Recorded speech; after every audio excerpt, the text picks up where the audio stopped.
लोणावळ्यातल्या भुशी डॅमकडे जाणारा हा रस्ता बंद असतानाही अन्सारी कुटुंब धबधब्याकडे गेलं आणि 5 जणांना यात जीव गमवावा लागलेला आहे।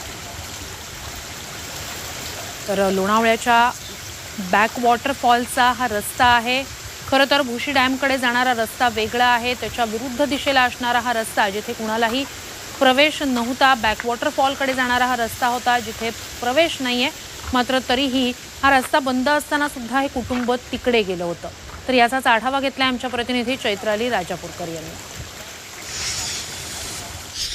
लोणावळ्यामध्ये अनेक पर्यटक वर्षाविहारासाठी भुशी धरणाकडे येत असतात। सध्या मी आहे भुशी धरणाकडे जाणाऱ्या या रस्त्यावरती आणि याच ठिकाणी जे आहे आपण बोर्ड पाहतो, या ठिकाणी बोर्ड लावण्यात आलेला आहे।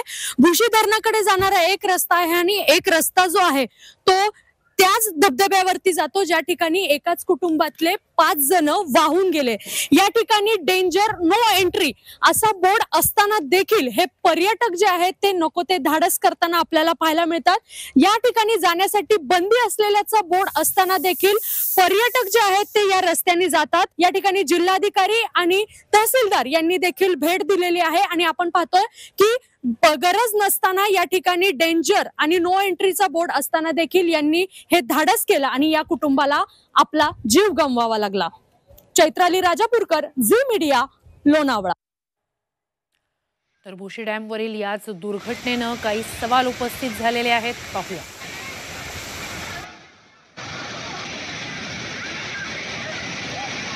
तर दुर्गम भागातील पावसाळी पर्यटनावर निर्बंधांचं पालन का होत?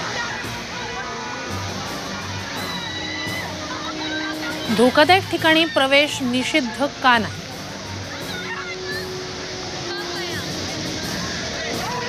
चेकपोस्ट किंवा सुरक्षा रक्षक कुठे असतात?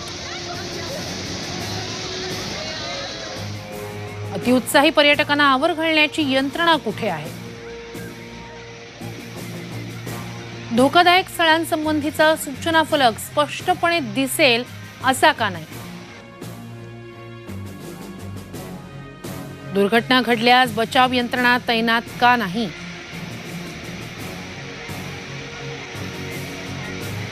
पोलीस यंत्रणेवरील ताण कमी करण्याच्या दृष्टिकोनातून उपाययोजना का राबवण्यात येत नाहीत?